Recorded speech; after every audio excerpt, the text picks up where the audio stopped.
नमस्कार। राजस्थान में प्रजामंडल आंदोलनों का एक नया एपिसोड आज हम लेकर आपके सामने हैं। और जो प्रजामंडल आज हमें पढ़ना है चौथे नंबर पर, वो है बीकानेर प्रजामंडल। काफ़ी महत्वपूर्ण है और काफ़ी महत्वपूर्ण प्रश्न आते हैं, क्योंकि किसान आंदोलन ही कन्वर्ट हो रहे हैं प्रजामंडल आंदोलन में, और प्रजामंडल आंदोलन ही कन्वर्ट हो रहे हैं एकीकरण की विभिन्न स्तरों पर प्रक्रियाओं में। और ये एकीकरण फिर आधुनिक राजस्थान का निर्माण करता है 7 चरणों के अंदर, जो वेरियस फेजेज हैं इंटीग्रेशन ऑफ राजस्थान के। तो जो सीरीज हमारी चल रही है प्रजामंडल आंदोलनों की, उसी को आगे बढ़ाते हुए मैं किंशुक शर्मा आप सभी साथियों का किंशुक शर्मा की कक्षा नामक यूट्यूब चैनल के माध्यम से स्वागत करता हूँ। हम लोगों ने अब तक जो मोटे तौर पर देखा कि रियासतों के अंदर उत्तरदायी शासन की मांग की स्थापना को लेकर 19 रियासतों में जनता के द्वारा संगठित रूप से जो आंदोलन चलाए गए AISPC यानी कि all India state people conference के दिशा निर्देशन में, वो आंदोलन ही असल में क्या कहलाए हैं, प्रजामंडल आंदोलन कहलाए हैं। हम ये भी जानते हैं कि प्रजामंडल आंदोलन के कार्यकर्ताओं की जो प्रशिक्षण था, उसका प्रारंभिक जो विद्यालय था वो असल में था कहाँ पर, आप मान सकते हो उसको मोटे तौर पर पूरे तौर पर बिजोलिया किसान आंदोलन के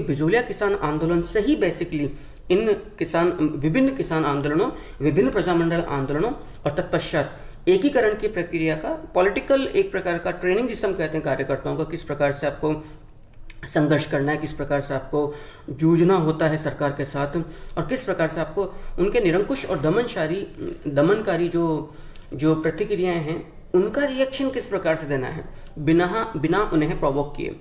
इन प्रजामंडल आंदोलनों की जो अवधि रही है राजस्थान में, वो 1931 से लेकर 46 तक रही है। और मैंने पहले भी कहा था, AISPC का अखिल भारतीय देशी राज्य लोक परिषद का जो प्रथम अधिवेशन था 1927 में बॉम्बे में, वहीं से जो कार्यकर्ता लौट कर आए, बेसिकली वो तप चुके थे, उनमें मतलब जुझारूपन आ चुका था बिजोलिया किसान आंदोलन के दौरान। लेकिन उनका जो बेसिकली जो निखार था वो आया AISPC अधिवेशन में, जब वो गए, उन्होंने कार्यप्रणालियों को समझा, किस प्रकार से कांग्रेस अंग्रेजों के साथ संघर्षरत है, जूझ रही है। अब उनकी प्रेरणा से आपने अपनी रियासतों में आकर किसानों को ये बात समझाई कि जब तक हमें राजनीतिक सत्ता नहीं मिलेगी, जब तक हमें उत्तरदायी शासन में भागीदारी नहीं मिलेगी, तब तक हम लोग बेसिकली आगे नहीं बढ़ सकते हैं। इस हेतु फिर उन्होंने अपनी अपनी रियासतों में आकर उत्तरदायी शासन की मांग को आगे बढ़ाया। उसे ही आज हमें देखना है। ये बात हम भी जानते हैं कि अभी तक हमने जो मोटे तौर पर पढ़ा है, वो पहला प्रजामंडल कौन सा पढ़ा है, जयपुर पढ़ा है। यदि मैं इस मैप के द्वारा बताऊं तो ये रहा आपका पहला प्रजामंडल जयपुर, राइट। दूसरा प्रजामंडल जो हमने पढ़ा है वो हमने पढ़ा है बूंदी, ये रहा आपका बूंदी, नवंबर 1931 में। तीसरा प्रजामंडल जो हमने पढ़ा है वो पढ़ा है हमने जोधपुर, 1934 में स्थापना की गई थी भंवरलाल सर्राफ और छगनराज चौपासनी वाल के द्वारा। और चौथा प्रजामंडल जो हमने पढ़ा था वो पढ़ा था बीकानेर प्रजामंडल, जिसकी स्थापना हुई थी 4 अक्टूबर 1936 ईस्वी को। ये बात भी आप लोग जानते हैं, यहाँ तक अभी तक हम लोगों ने देख लिया था। एक छोटा सा रिवाइज कर लें ताकि आप लोगों को पूरा अच्छे से याद हो जाए। प्रथम प्रजामंडल जयपुर है, अंतिम प्रजामंडल झालावाड़ है, राइट। देखिएगा, और जिस वर्ष सर्वाधिक प्रजामंडलों की स्थापना हुई थी वो 1938 है। यहाँ पर कुल 5 प्रजामंडलों की स्थापना हुई थी, मेवाड़, शाहपुरा, करौली, अलवर, भरतपुर। इस बात को अभी तक हमने बड़े विस्तार से देख लिया है, काफ़ी अच्छे से हमने समझ भी लिया है, गौर से हमने चीज़ों को देख लिया है, और इस स्तर पर देख लिया कि अब तक आपके अंदर जो आत्मविश्वास है वो परिपूर्ण हो चुका होगा। आप उससे सारोबार या लबरेज हो रहे होंगे कि हाँ, right now we are capable, हम अब समर्थ हैं पूरी तौर पर इस अध्याय को। बड़ा मतलब 19 इकाइयां हैं एक अध्याय के अंदर, ये छोटा मोटा मामला नहीं है। आज हम चौथा जो प्रजामंडल है वो लेने जा रहे हैं। अब तक जो मैंने मोटी बातें जो बताई, बाहरी रियासतों में जो प्रजामंडलों की स्थापना हुई उनमें सिरोही प्रजामंडल है 1934 बॉम्बे में, बीकानेर प्रजामंडल है 1935 में कोलकाता में, जैसलमेर प्रजामंडल है 1945 में ही जोधपुर में, और भरतपुर प्रजामंडल दिसंबर 1938 में भरतपुर में हरियाणा में रेवाड़ी में स्थापना हुई थी। और इनका मूल कारण क्या है? इनकी अपनी रियासतों में, इनके अपने राज्यों में इनके शासकों का दमनकारी रुख होना। अगला देखिएगा, ये बात भी देखिएगा, राष्ट्रीय नेताओं का आगमन। अब तक हम देख चुके हैं जयपुर प्रजामंडल के प्रथम अधिवेशन, आप लोगों को मालूम है जयपुर प्रजामंडल का प्रथम अधिवेशन कब हुआ है, 9 मई 1938 को कस्तूरबा गांधी जी का आगमन हुआ। इसी प्रकार से चांदकरण शारदा जी की अध्यक्षता में पुष्कर में मारवाड़ राज्य लोक परिषद का जो अधिवेशन हुआ था 24-25 नवंबर 1931 ईस्वी को, 24-25 नवंबर 1931 ईस्वी को, वहाँ पर भी ये अधिवेशन, मतलब यहाँ पर कस्तूरबा गांधी जी आई थी। विजय लक्ष्मी जो पंडित हैं, याद रखिएगा, विजय लक्ष्मी जो पंडित है वो नवंबर 1938 में आई हैं जोधपुर प्रजामंडल में। सुभाष चंद्र बोस है वो दिसंबर 1938 में आए हैं जोधपुर प्रजामंडल में। इसी प्रकार से पंडित जवाहरलाल नेहरू का जो आगमन हुआ था वो हुआ था जून 1945 के अंदर। इस बात को आप लोग समझ चुके हैं। इसके साथ साथ ही हमने विभिन्न सत्याग्रह भी देखे थे, स्पेशली जोधपुर प्रजामंडल में, मारवाड़ प्रजामंडल में हमने एक सत्याग्रह देखा था। 11 स्त्रियों ने, 11 महिलाओं ने जोधपुर प्रजामंडल में केसरिया साड़ी पहनकर सत्याग्रह किया था राजा के निरंकुश शासन के विरुद्ध। जो प्रमुख मौतें हुई हैं वो अब तक हमने देखा जोधपुर प्रजामंडल के अंदर, जो इसको मारवाड़ का जतिन दास कहा गया है, बाल मुकुंद बिस्सा, उसकी विंडम जो हॉस्पिटल था जोधपुर के अंदर, पुलिस के पहरे में 19 जून 1942 ईस्वी को भूख हड़ताल, आमरण अनशन के द्वारा आपने सत्याग्रह के जरिए अपनी प्राणों को त्यागा था, सिर्फ राष्ट्र के स्वतंत्रता के लिए, राष्ट्र के नागरिकों के अधिकारों के लिए। क्या ये पूजनीय नहीं होने चाहिए? क्या हमें इन्हें एक पूरे अध्याय के रूप में नहीं पढ़ना चाहिए? क्या हमारे आने वाली पीढ़ियों को इन कार्यकर्ताओं के जीवन से प्रेरणा नहीं मिलेगी? सोच कर देखिएगा, बाल मुकुंद बिस्सा, और मैंने इनका जो ओरिजिनल जो वास्तविक चित्र है वो भी बताया था जब मैंने आपको जोधपुर प्रजामंडल बताया था।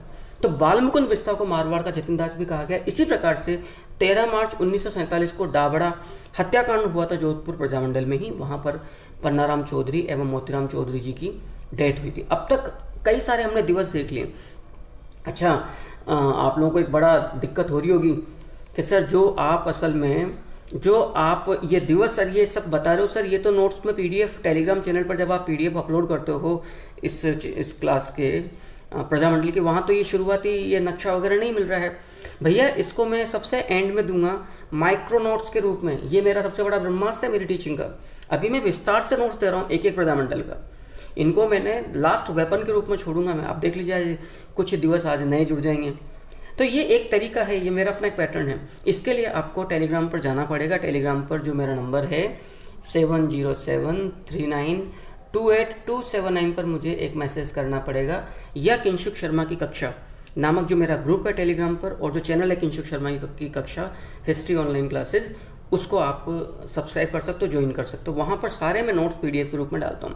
इस क्लास के भी जो शुरुआत में जो मेरा इंट्रोडक्शन आता है, म्यूजिकल इंट्रोडक्शन, वहाँ पर भी आप आराम से इस नंबर को देख सकते हैं और मुझे टेलीग्राम पर मैसेज कर सकते हैं। मेरा ग्रुप आपका जो ग्रुप है, जो चैनल है, उसको सर्च करके सब्सक्राइब कर सकते हैं। देखिएगा जो प्रमुख दिवस हैं उन्हें देखने का प्रयास करना। देखो आज एक नया दिवस आ गया। एक दिवस आपके सामने आ रहा है, रियासती दिवस। विभिन्न प्रजामंडलों के द्वारा 19 अप्रैल 1942 ईस्वी को रियासती दिवस मनाया गया था। सबसे महत्वपूर्ण है, रियासती दिवस किसके द्वारा मनाया गया? सभी प्रजामंडलों के द्वारा 19 अप्रैल 1942। अब भैया ये याद रखना होगा, लिख लीजिए सभी लोग। 19 अप्रैल 1942 को रियासती दिवस विभिन्न प्रजामंडलों के द्वारा मनाया गया था। लेकिन जयपुर प्रजामंडल में मोतीलाल दिवस मनाया गया था 5 अप्रैल 1931 को। जयपुर प्रजामंडल में ही 1 मार्च 1939 को जयपुर प्रजामंडल मनाया गया था। इसी प्रकार से जयपुर दिवस मनाया गया था जयपुर प्रजामंडल के द्वारा 12 मार्च 1939 को। सीकर दिवस जयपुर प्रजामंडल में मनाया गया था कूदन हत्याकांड के विरोध में 19 जून 1938 को। सीकर दिवस में ही आपको याद रखना पड़ेगा, ये तो जयपुर प्रजामंडल ने मनाया 19 जून 1938 को कूदन हत्याकांड के विरोध में। लेकिन अखिल भारतीय जाट महासभा के द्वारा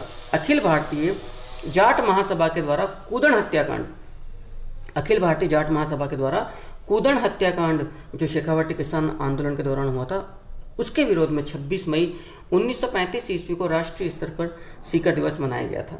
इसी प्रकार से जोधपुर प्रजामंडल में 1936 ईस्वी में कृष्णा दिवस मनाया गया। 21 जून 1936 ईस्वी को शिक्षक दिवस मनाया गया जोधपुर प्रजामंडल के द्वारा, जब शिक्षा शुल्क में वृद्धि कर दी गई थी। मारवाड़ सत्याग्रह दिवस मनाया गया जोधपुर प्रजामंडल में ही, आपको नजर आ रहा है। मारवाड़ सत्याग्रह 26 जुलाई 1942 को। दमन विरोध दिवस मनाया गया 25 सितंबर 1942 को, जब नए महाराजा हनुमंत सिंह राठौड़ के द्वारा पंडित नेहरू के सलाह पर उनके पिताजी यानी कि उम्मेद सिंह राठौड़ के द्वारा जो डोनाल्ड फील्ड के स्थान पर CS वेंकटाचारी को जो मारवाड़ का प्रधानमंत्री नियुक्त किया गया था, उनको उनके सुपुत्र उम्मेद सिंह जी के सुपुत्र युवा महाराजा हनुमंत सिंह राठौड़ ने जब उन्हें बर्खास्त कर दिया था, तो उसके विरोध में जोधपुर प्रजामंडल के कार्यकर्ताओं ने विधानसभा विरोध दिवस मनाया था 14 नवंबर 1947 को। दमन विरोध दिवस का तो मतलब है जब जो निरंकुश शासन था मारवाड़ के अंदर हनुमंत सिंह साहब का और उनके पिताजी उम्मेद सिंह राठौड़ साहब का, उसके विरोध में मनाया गया था। जोधपुर प्रजामंडल में जो प्रधानमंत्री थे CS वेंकटाचारी, उनको जब हटाया गया नए महाराजा के द्वारा, हनुमंत सिंह राठौड़ साहब के द्वारा, और मैंने अभी कहा CS वेंकटाचार्य की नियुक्ति डोनाल्ड फील्ड के स्थान पर पंडित नेहरू जी, जो इस समय उत्तरदायी शासन का सबसे बड़ा चर्चित चेहरा थे, पोस्टर बॉय थे, उनके आश्वासन पर जब जोधपुर के महाराजा उम्मेद सिंह राठौड़ साहब ने जब डोनाल्ड फील्ड ब्रिटिश जो वहाँ पर प्राइम मिनिस्टर था उसको हटाकर जब दक्षिण भारतीय CS वेंकटाचार्य को बनाया गया, तो प्रजामंडल के कार्यकर्ताओं को लगा था कि हमारी बात मानी जा रही है। भाई, पंडित नेहरू जी की बात मानना मतलब समस्त प्रजामंडलों की बात को मानना। लेकिन जब उन्हें बर्खास्त किया गया महाराजा उम्मेद सिंह राठौड़ जी के पुत्र हनुमंत सिंह राठौड़ के द्वारा, तो उसके विरोध में फिर विधानसभा विरोध दिवस मनाया गया। इसी प्रकार से बीकानेर दमन दिवस मनाया गया। याद रखना, बीकानेर महाराजा गंगा सिंह राठौड़ और उनके पुत्र शार्दुल सिंह राठौड़ के बीकानेर रियासत में दमन विरोधी नीतियों दमन विरोधी नीतियों के कारण किसने मनाया? 26, तो दमन के विरोध में बीकानेर के कार्यकर्ताओं के द्वारा 26 अक्टूबर 1944 को। चूंकि आज हमें बीकानेर प्रजामंडल ही पढ़ना है, तो ये सभी दिवस, इसीलिए मैं क्लास स्टार्ट करने से पहले बार बार इन चीज़ों को रिवाइज करता हूँ ताकि आपको बखूबी आपके दिमाग में बैठ जाए, बिल्कुल शानदार तरीके से बैठ जाए। तो बीकानेर दमन दिवस, इसी प्रकार से मारवाड़ दमन दिवस भी आ गया, जोधपुर दमन दिवस भी आ गया। तो जोधपुर जो दमन दिवस विरोध दिवस है, दमन विरोध दिवस, वो तो मनाया गया 25 सितंबर 1942 को, और बीकानेर दमन दिवस मनाया गया 26 अक्टूबर 1944 को। इसी प्रकार से बीरबल दिवस मनाया गया, यह भी याद रखना। बीरबल जो दिवस है वो मनाया गया है किसके द्वारा? बीरबल दिवस 17 जुलाई 1946 को बीकानेर प्रजामंडल के कार्यकर्ताओं के द्वारा ही। 1 जुलाई 1946 को श्री गंगानगर में जो राय सिंह नगर हत्याकांड हुआ था बीकानेर के अंदर, उसके जो प्रमुख शहीद थे बीरबल सिंह ढालिया जी, उनकी स्मृति में बीकानेर प्रजामंडल के कार्यकर्ताओं ने 17 जुलाई 1946 ईस्वी को मनाया था बीरबल दिवस। ये तमाम चीज़ें हम लोग देख चुके थे। जयपुर प्रजामंडल हम लोग देख चुके थे। जयपुर प्रजामंडल के साथ साथ हमने जो बूंदी प्रजामंडल था हमने वो देख लिया था। बूंदी प्रजामंडल के साथ साथ हमने फिर बड़े आराम से, इत्मीनान से हम लोगों ने जोधपुर प्रजामंडल भी देख लिया था 3रे नंबर पर। आज 4थे नंबर पर जो हमारा प्रजामंडल है वो है असल में बीकानेर प्रजामंडल। आइए हम इसे स्टार्ट करते हैं। आपको लग सकता है लगभग 13-15 मिनट हो चुके हैं, इस समय तक 14 मिनट हो चुके हैं क्लास को आरंभ किए, 13-14 मिनट, लेकिन अभी तक हम बीकानेर प्रजामंडल में नहीं पहुंच पाए। तो उसकी वजह है, मेरा अपना एक तरीका है जिसके द्वारा मैं पिछली कक्षाओं को हमेशा रिवाइज करता हूँ, बार बार रिवाइज करता हूँ, फैक्ट्स को लेकर आता हूँ। तो उसकी वजह साफ है, जितनी बार मैं बोलूँगा उतनी बार ही आपको याद होगा। और यदि आप लोग कॉपी पेन लेकर साथ में बैठे हुए हैं, आप में से कई लोग मुझे इस समय मैसेज भी कर रहे हैं। मैं जानता हूँ आप लोग ऑनलाइन क्लासेस को बहुत लंबा दौर अपना चला है, आप लोग कई बार बड़ा मिस करते हैं, लेकिन फिर भी इस ऑफलाइन क्लासेस की एक बड़ी खूबी जिसको आप नकार नहीं सकते, शांतिपूर्वक आप, इसमें कोई इंटरप्शन नहीं है, कोई विज्ञापन नहीं आता, बीच में कोई मैसेज नहीं आता, तो मैं विंडो में दाएँ बाएँ ऊपर नीचे नहीं देखता हूँ, सीधा मैं फोकस करता हूँ। और यदि आप ध्यानपूर्वक ईयरफोन लगाकर आप इन क्लासेस को देखें तो जो का त्यों आपके दिमाग में और आपके दिल में ये चैप्टर उतरते चले जाएंगे। आइएगा, 4थे नंबर पर जो प्रजामंडल है उसको हम पढ़ते हैं बीकानेर प्रजामंडल। पहले नंबर पर जयपुर, दूसरे नंबर पर बूंदी, तीसरे नंबर पर जोधपुर, और 4थे नंबर का जो प्रजामंडल है वो है बीकानेर प्रजामंडल। इसकी स्थापना कब हुई? याद रखिएगा, इसकी स्थापना पूर्व में कलकत्ता में की जा चुकी थी। और कलकत्ता में इसकी स्थापना करने की मूल वजह क्या थी, इस बात को आप लोग देख सकते हैं। इसकी स्थापना बीकानेर में इसलिए की गई थी क्योंकि कलकत्ता में इसलिए की गई थी क्योंकि बीकानेर के अंदर महाराजा गंगा सिंह राठौड़ का जो शासन था वो एक कतरा भी लोकतांत्रिक बयार का या यहाँ की आबो हवा का पसंद नहीं करते थे। कहने को उनका मुखौटा था कि वो बड़े उदारवादी विचारों के, लोकतांत्रिक विचारों के, प्रजातंत्र के समर्थक हैं, लेकिन ये मात्र एक नकली चेहरा था, नकली मुखौटा था, ताकि वो बेवकूफ़ बना सकें ब्रिटिशर्स को और उनसे वो अधिक से अधिक रियायतें अपने लिए वसूल सकें, अपने विशेषाधिकारों को सुरक्षित रख सकें। मैं फिर बोल रहा हूँ, जो लोकतांत्रिक चेहरा था, ये कहने की बात है कि पहली बार संपूर्ण राजपूताने के प्रथम नरेश थे बीकानेर महाराजा गंगा सिंह राठौड़, जिन्होंने कार्यपालिका से न्यायपालिका को अलग किया। ये पहले शासक थे संपूर्ण राजपूताने के ही नहीं, संपूर्ण भारत के बीकानेर महाराजा, जिन्होंने काफ़ी पहले, आज़ादी के काफ़ी पहले 1913 ईस्वी में ही अपने यहाँ पर एक प्रतिनिधि सभा, जिसको आगे जाकर 1917 में विधानसभा बोला गया, स्थापित कर दी थी। लेकिन वीटो पावर महाराजा के पास थी। इसमें भी जो मनोनयन हो रहा है, जो नियुक्ति हो रही है, वो मात्र केवल उन्हीं लोगों की हो रही है जो उनकी हाँ में हाँ मिलाए।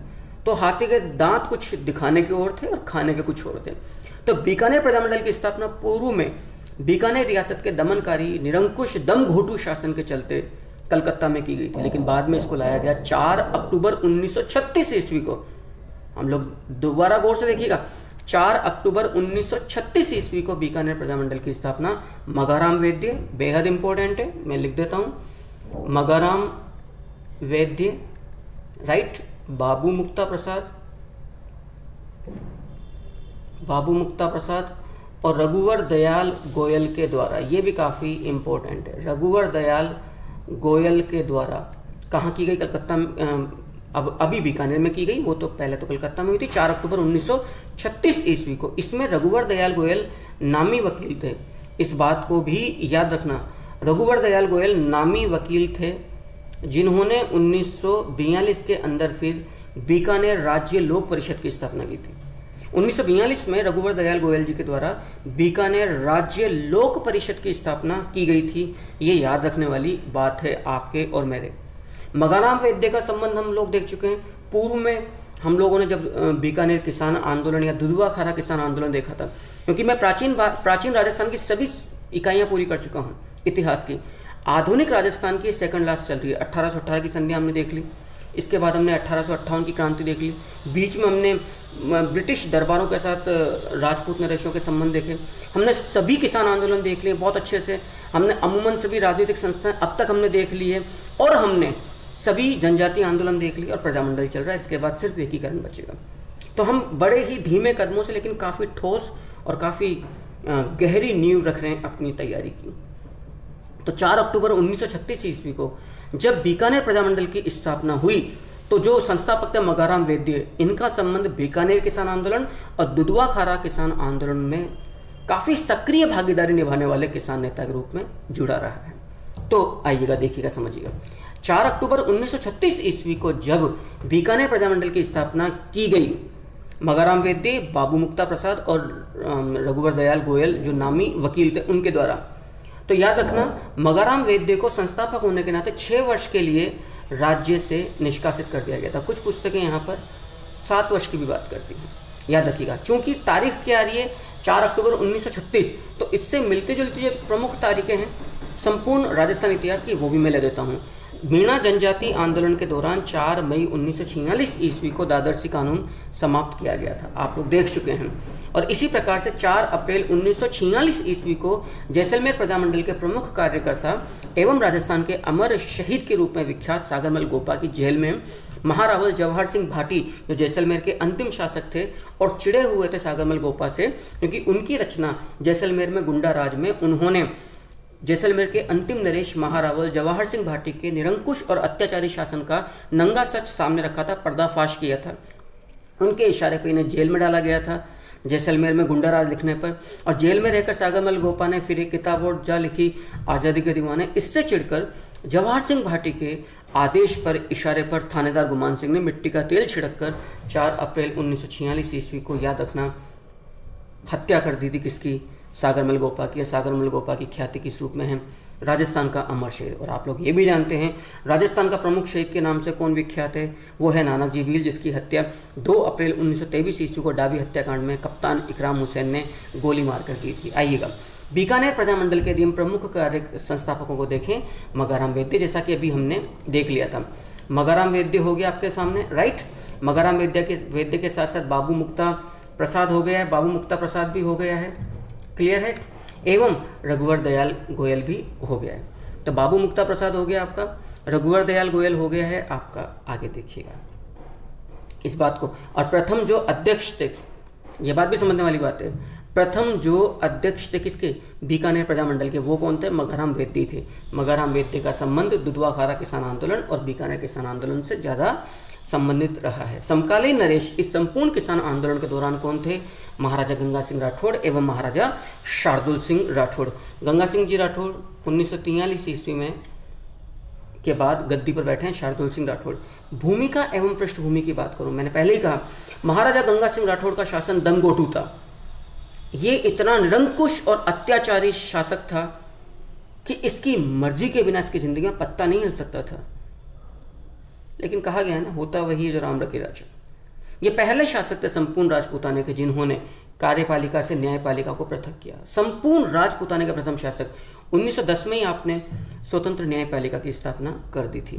याद रखना, यह संपूर्ण उत्तरी भारत के राजपूताने के साथ साथ प्रथम शासक था जिसने संपूर्ण उत्तरी भारत की प्रथम उत्तरदायी राजनीतिक संस्था की स्थापना, याद रखना, 1913 में कर दी थी, प्रतिनिधि सभा, जिसे 1917 ईस्वी में क्या बोला गया था, विधानसभा बोला गया था। लेकिन मैंने बार बार कहा, इतना गंदा इनका शासन हो गया था कि शारंगधर ने तो यहाँ तक कह दिया कि नागरिक स्वतंत्रता के अधिकारों का दमन इस तरह से था बीकानेर में कि संपूर्ण रियासती जेल खाना सी लगने लगी थी।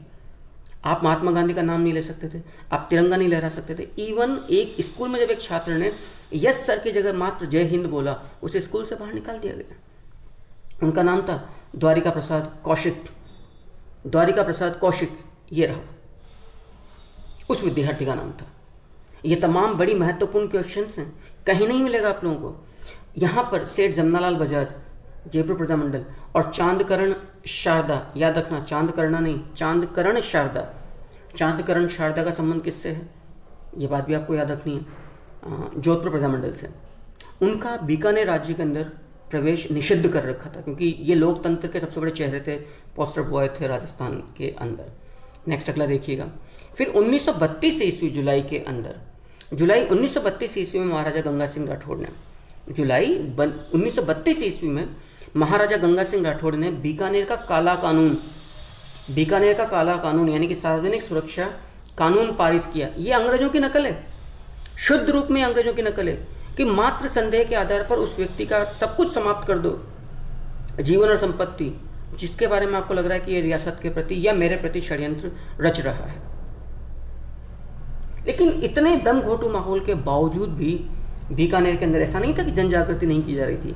यहाँ पर जन जागृति करने का सबसे बड़ा श्रेय किसको जाता है, कन्हैयालाल ढूंढ एवं स्वामी गोपाल दास को, जिन्होंने 1907 में चूरू में सर्वहितकारिणी सभा की स्थापना करी थी, जिसने सर्वहितकारिणी सभा के तत्वाधान में स्त्री शिक्षा के लिए पुत्री पाठशाला और अछूतों की शिक्षा के लिए कबीर पाठशाला की स्थापना की गई थी। बेहद इंपॉर्टेंट है, बीकानेर में जन चेतना का श्रेय कन्हैयालाल ढूंढ और स्वामी गोपाल दास को जाता है।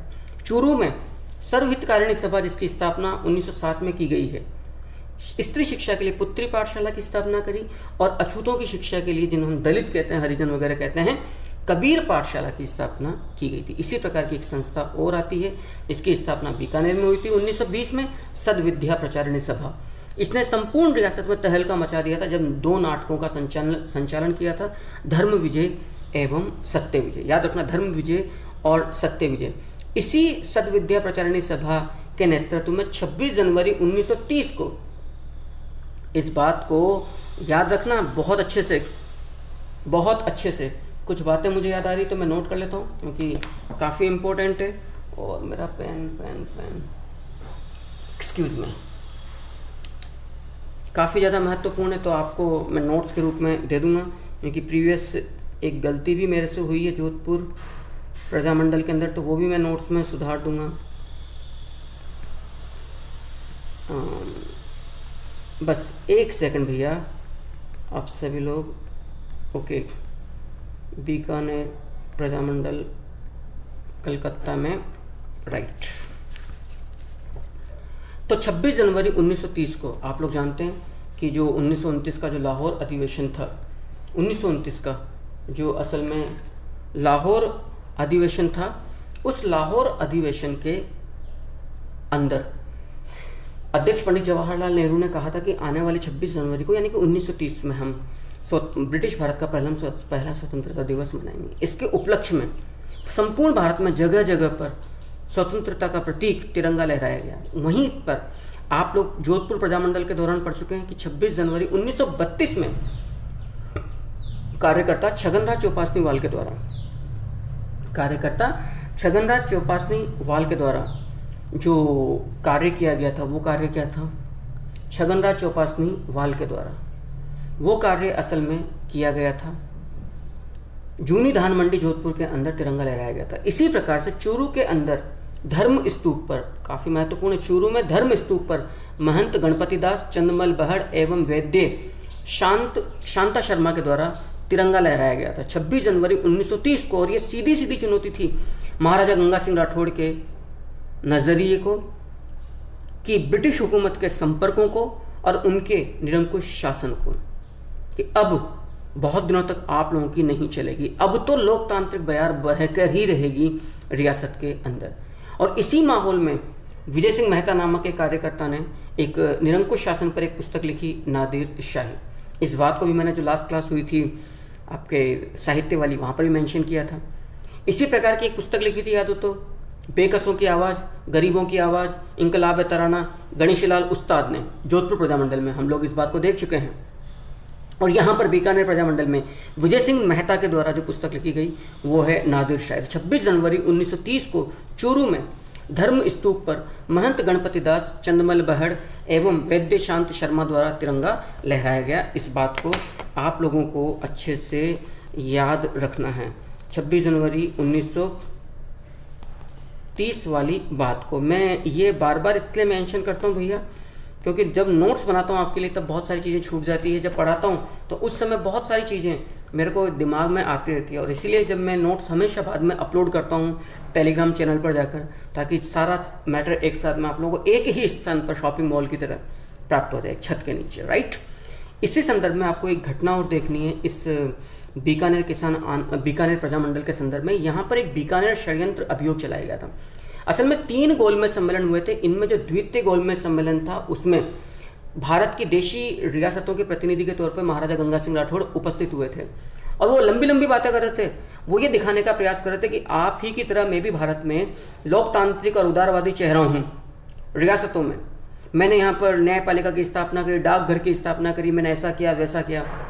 सब लोग, अंग्रेज लोग बड़े खुश थे कि जी बड़ी अच्छी बात है, आप लोग हमारे विचारों का प्रचार प्रसार अशिक्षित भारतीय जनता के सामने कर रहे हो।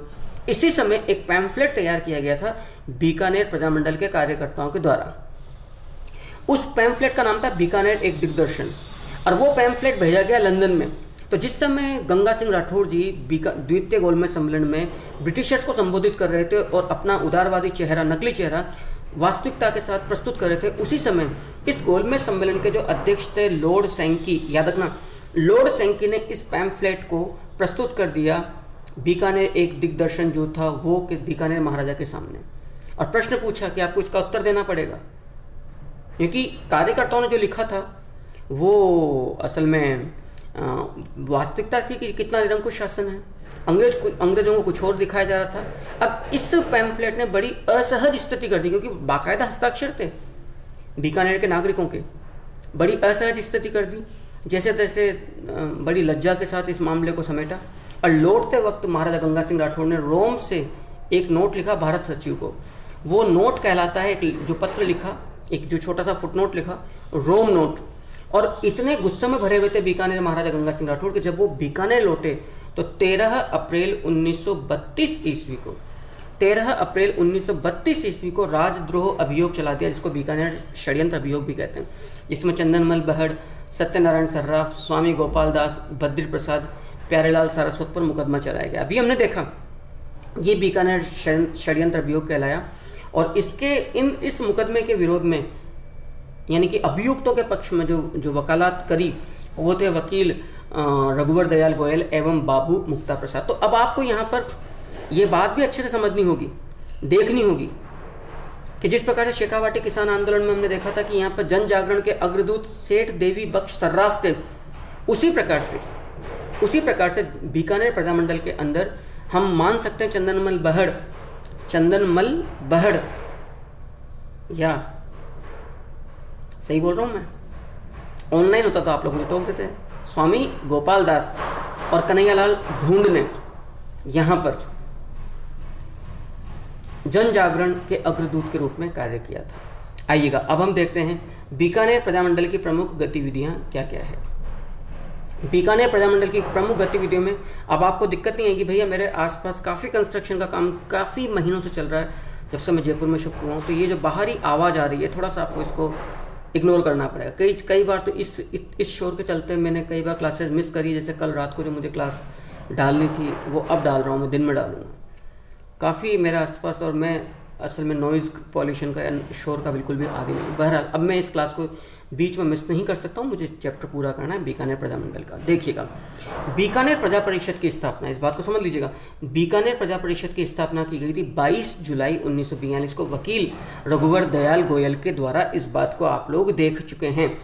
बीकानेर प्रजा परिषद की स्थापना 22 जुलाई 1942 ईस्वी को रघुवर दयाल गोयल के द्वारा की गई थी। राइट, इसका उद्देश्य क्या था याद रखना। बीकानेर प्रजा परिषद का ये काफी महत्वपूर्ण है। बीकानेर महाराजा गंगा सिंह राठौड़ के नेतृत्व में बीकानेर में उत्तरदायी शासन की स्थापना करना। वास्तविकता यह थी कि ये लोग बीकानेर महाराजा के अत्याचारी निरंकुश शासन से अपने प्रजामंडल और प्रजा परिषद को बचाना चाहते थे। तो इन्होंने ये कहा मोटे तौर पर, ऊपरी तौर पर, कि हम उत्तरदायी शासन की मांग तो करते हैं लेकिन अलग से नहीं, हम तो चाहते हैं कि जो शासन का जो चेहरा है वो बीकानेर महाराजा रहे। लेकिन 1943 में बीकानेर के महाराजा गंगा सिंह राठौड़ जी की मृत्यु हो गई और इनकी मृत्यु के पश्चात इनके पुत्र शार्दुल सिंह राठौड़ ने एक्सक्यूज मी, ये जो बाहरी शोर आ रहा है। फिर जो इनके पुत्र गद्दी पर बैठे जिनका नाम था शार्दुल सिंह राठौड़। अगला देखिएगा, जो शार्दुल सिंह राठौड़ थे वो भी काफ़ी ज़्यादा निरंकुश शासक थे। तो इनके निरंकुश शासन के विरोध में फिर बीकानेर दमन दिवस मनाया गया। इस बात को याद रखिएगा, बीकानेर दमन दिवस कब मनाया गया हम अभी देख चुके थे, 26 अक्टूबर 1944 ईस्वी को। 26 अक्टूबर 1944 ईस्वी को मनाया गया बीकानेर दमन दिवस। और इसी संदर्भ में आपको एक बात और याद रखनी, जिसको अभी तक हम लोग बीकानेर किसान आंदोलन के दौरान भी देख चुके हैं। 1 जुलाई 1946 ईस्वी को काफ़ी विस्तार से हम लोगों ने इस बात को वहाँ पर देखा था। 1 जुलाई 1946 ईस्वी को कौन सा हत्याकांड हुआ था? रायसिंह नगर हत्याकांड। श्री गंगानगर में के कस्बे रायसिंह नगर के अंदर बीकानेर प्रजामंडल, बीकानेर राज्य लोक परिषद और किसान आंदोलन के जो नेता थे, जो समर्थक थे, जो कार्यकर्ता थे, वो इकट्ठे हुए थे। और यहाँ पर जो अध्यक्षता की जा रही थी सभा की, वो सत्यनारायण सर्राफ की जा रही थी। यहाँ पर जो प्रमुख शहीद थे वो थे बीरबल सिंह ढालिया। जो अध्यक्ष थे सभा के वो थे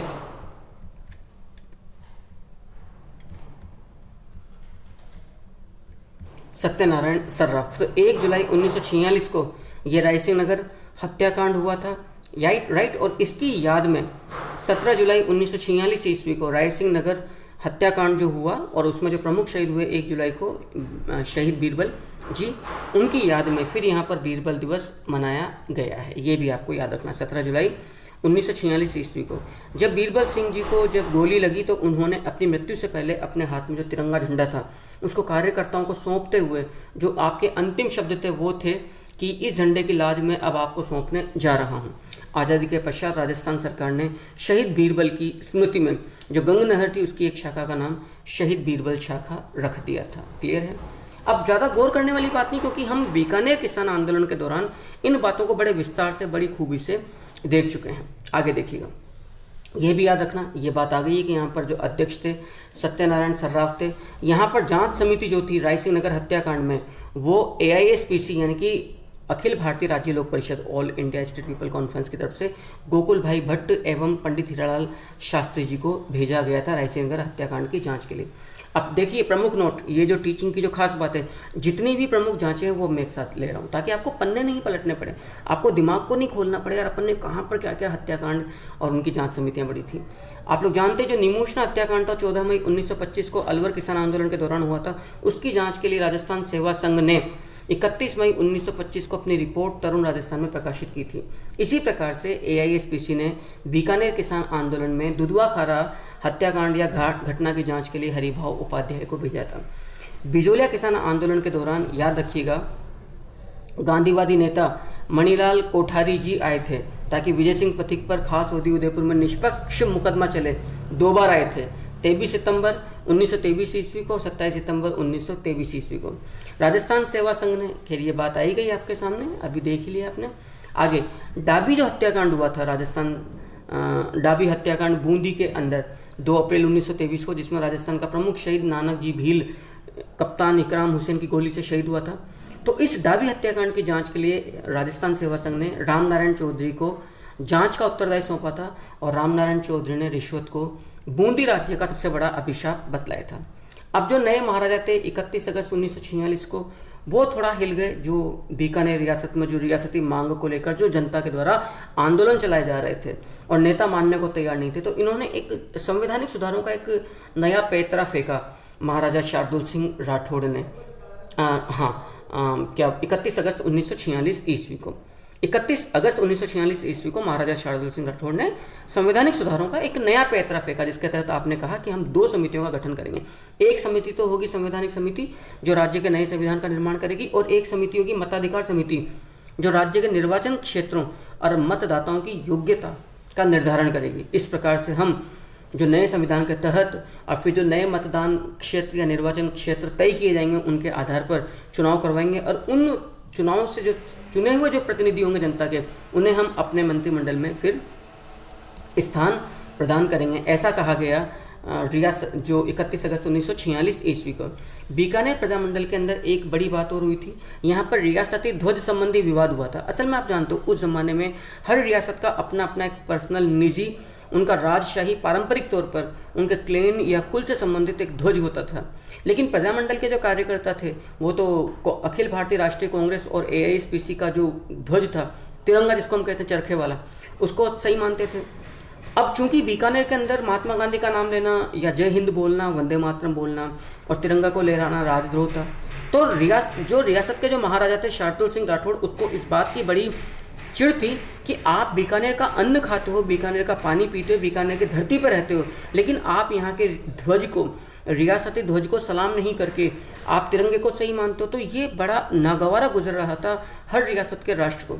तब रियासती जो नरेश थे महाराजा शार्दुल सिंह राठौड़ बीकानेर के, उन्होंने नेहरू को खत लिखकर इस बात की अपनी संवेदना प्रकट की थी कि आप अपने कार्यकर्ताओं को कम से कम इतना तो समझाइए कि ये हमारे जो इनका ध्वज है परंपरा से, क्योंकि सही भी है, इसमें गलत क्या है कि बीकानेर ने इनकी जानमाल की सुरक्षा करी है। अब भावनात्मक तौर पर वो गलत बात नहीं थी, लेकिन जो कि प्रजामंडल के कार्यकर्ता तो अपने आप को रेगुलेट मानते थे, संचालित मानते थे कांग्रेस और एआईएसपीसी के माध्यम से। तो ये एक प्रकार का ध्वज संबंधी विवाद बीकानेर में नहीं, मेवाड़ के अंदर भी था। याद रखना, ये बात मेवाड़ के अंदर भी थी। बहुत ज़्यादा कहना चाहिए इस बात को, आप यूँ मान लीजिए कि तिरंगा यात्रा निकाली गई थी मेवाड़ के अंदर भी, इसी बात को लेकर, इसी संबंध में। क्लियर है? अगला देखिए, ये लगभग हर रियासत की बात थी कि प्रजा परिषद के सदस्यों को या प्रजामंडल के कार्यकर्ताओं को रियासती ध्वजों को सम्मान देना चाहिए उसके नाते। नेक्स्ट अगला देखिएगा आप लोग।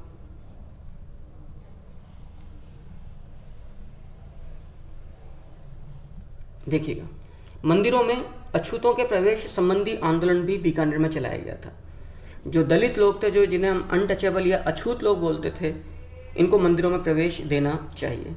इसी बीच देश आज़ाद हो गया था और आज़ाद होने के बाद फिर 16 मार्च 1948 को महाराजा शार्दुल सिंह राठौड़ ने बीकानेर प्रजा परिषद के साथ समझौता किया और बाद में 18 मार्च 1948 को बीकानेर महाराजा शार्दुल सिंह राठौड़ ने भारी मन से जसवंत सिंह दाऊद सर के नेतृत्व में एक मंत्रिमंडल का गठन किया, जिसमें प्रजा परिषद के सदस्यों को स्थान दिया। लेकिन ये समझौता लंबे समय तक नहीं चल पाया। मतभेद हुए प्रजा परिषद के सदस्यों और जो पारंपरिक ठिकानेदार, जो सामंत के जो प्रतिनिधि थे, उनके बीच में, और प्रजा परिषद के लोगों को मंत्रिमंडल से त्यागपत्र देना पड़ा। इसी बीच एक नई घटना घटी। धौलपुर का महाराजा, भोपाल का नवाब, राइट, और बीकानेर और जोधपुर के नरेश मोहम्मद अली जिन्ना से समझौता कर रहे थे, बीकानेर, जोधपुर और धौलपुर के भोपाल नवाब के माध्यम से, और पाकिस्तान में मिलना चाहते थे।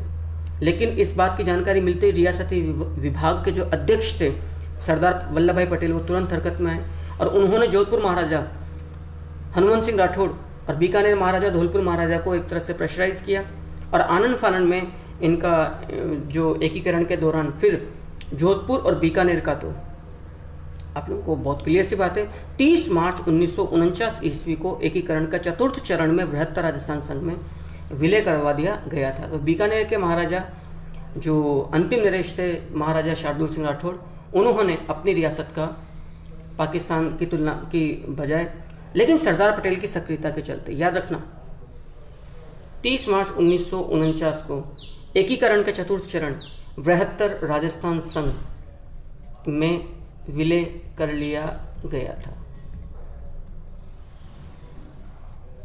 क्लियर है? प्रमुख दिवस देखिएगा। प्रमुख दिवस, बीकानेर दमन दिवस मनाया गया 26 अक्टूबर 1944 ईस्वी को, जैसा भी हमने कहा, और बीरबल दिवस जिस